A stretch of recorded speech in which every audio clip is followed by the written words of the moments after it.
शेख है इस वक्त हमारे साथ भवन निर्माण मंत्री अशोक चौधरी जी हैं। क्या कहेंगे, क्या लगता है कुंडली में? ये कुर्नी में स्थिति अच्छी है और दिन प्रतिदिन स्थिति और मजबूत हो रही है। तो हम लोग एक अच्छे मार्जिन से जीतने के लिए प्रयासरत हैं। जीत तो सुनिश्चित है ही है।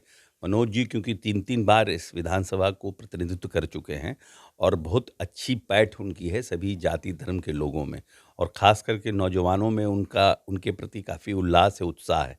तो मैं समझता हूँ कि अच्छे मार्जिन से जीतेंगे और हम लोग भी मेहनत करेंगे कि और ज़्यादा मार्जिन से जीतें, सो दैट कि एक आने वाले समय में एक मैसेज आए पूरे प्रदेश में। अच्छा, क्या लगता है ओवैसी फैक्टर है कि नहीं? ओबीसी अब फैक्टर काम नहीं करे क्योंकि वो लोग पूरी तरह से गोपालगंज के रिजल्ट के बाद मुस्लिम समुदाय के लोग बहुत अच्छी तरह से समझ गए हैं कि ये भारतीय जनता पार्टी की बी टीम है और भारतीय जनता पार्टी इनको ओबीसी जी की जो पार्टी है एमआईएम उनको इसलिए उतारती है क्योंकि वो मुसलमान के वोटों का बंटवारा कर सके और जिससे कि भारतीय जनता पार्टी का उम्मीदवार जीत सके। तो ये मैसेज बहुत क्लियर चला गया है अल्पसंख्यक समुदाय में और उसका असर कुर्नी के चुनाव में भी आपको देखने को मिलेगा। सनी फैक्टर है कि नहीं? मुकेश सहनी भी हमको लगता उम्मीदवार तो उन्होंने उतारा है, अच्छे उम्मीदवार को उतारा है, तो उनके समाज के लोगों का वोट लेने में कुछ हो सकता है सक्षम हो पाए, मगर हमको वो बहुत बड़ा फैक्टर नहीं होंगे यहाँ पर। बीजेपी लगातार दावा कर रही है हम लोग जीत जाएंगे। नहीं, बीजेपी का दावा तो करेगी ना। देखिए, दावा पहले ही दिन छोड़ देगी तब तो भाग जाएगा सब उम्मीदवार जो गाड़ी में घूम रहा है, जितना है प्रचार करने वाला कोई नहीं मिलेगा। उनका कहना है कि मोदी के नाम पर हमें जीत हो जाएगी। मोदी के नाम पे जीत होने का बहुत वो स्थिति परिस्थिति नहीं है ना। महंगाई बढ़ रही है, बेरोजगारी बढ़ रही है, आप सेंट्रल गवर्नमेंट की जितने नौकरियां हैं उसको प्राइवेटाइज कर रहे हैं, तो ये सब बहुत इश्यूज है ना। तो हमको नहीं लगता है कि निर्माण में जो नोटिस गया है डिप्टी सीएम को, उसके बाद बीजेपी के नेताओं को, इसको लेकर विवाद है। उनका कहना है कि आप लोग राजनीतिक साजिश कर रहे हैं। अच्छा, एक बात बताइए, अगर हम राजनीतिक साजिश कर रहे हैं या हम पर्सनल वेंडेटा से कुछ एक्ट कर रहे हैं और भारतीय जनता पार्टी के नेताओं को प्रताड़ित करना चाह रहे हैं, तो एक समय सीमा होती है ना, किसी को घर में रहने की एक समय सीमा है। पीडब्ल्यूडी बिल्डिंग कोड्स है कि भाई 3 महीने के बाद आपका जब ख़त्म होता है टेन्योर, तो 3 महीने के बाद आपको उसको खाली करना है। अगर आप उसको खाली नहीं करते हैं तो आपको मार्केट रेट से 30 गुना पेनाल्टी देना पड़ेगा। तो उस हिसाब से आपको पेनाल्टी का किया गया है और ऐसा नहीं है, उनको मकान भी हम लोगों ने एक अलॉट कर दिया है, जो मकान वो लोग चाहते थे। ऐसा नहीं है कि हमने कोई अपने मन से एक मकान अलॉट कर दिया।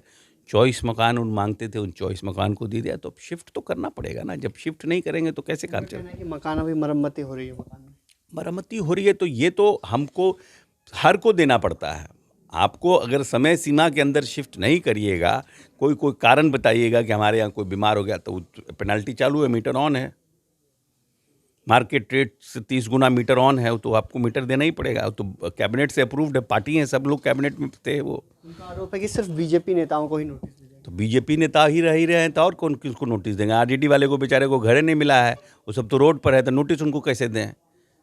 जेडीयू वाले जो लोग हैं वो मंत्री बने हुए हैं, वो अपने अपने बंगले में हैं, तो उनको कैसे नोटिस दें?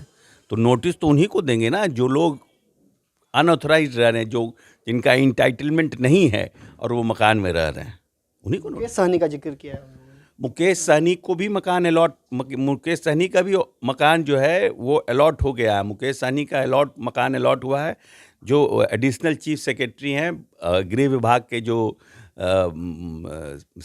एडिशनल चीफ सेक्रेटरी हैं गृह विभाग में, चैतन्य प्रसाद, उनको अलॉट हो गया मकान।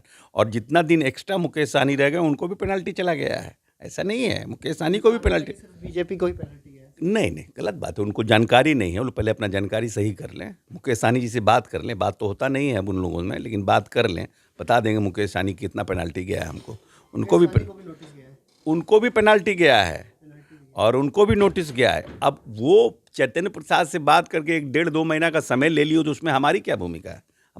हमने तो मकान अलॉट कर। नियम है इसमें, मतलब नियम क्या कहता है कि 3 महीने से 3 महीने के बाद अगर आप ओवर स्टे करते हैं तो मार्केट रेट से आपको 30 गुना अधिक पेनल्टी देना पड़ेगा।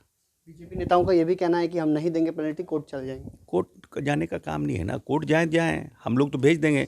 जब भी चुनाव लड़ने जाएंगे तो एनओसी मांगेगा इलेक्शन कमीशन, तो उसमें बकाया दिखेगा। हमारा क्या करना है? तो आपने सुना कि मंत्री अशोक चौधरी ने क्या कुछ कहा, कई सारी बातों को उन्होंने कहा कि हमारी जीत तय है, कुंडली में हम भारी अंतर से जीतेंगे। वहीं जो पटना में नोटिस को लेकर जो विवाद है, उन्होंने साफ साफ कहा कि सभी को गया है, मुकेश सहनी को भी नोटिस गया है और सभी नेताओं को जो 3 महीने से ज़्यादा रह रहे हैं उनको नोटिस गया हुआ है।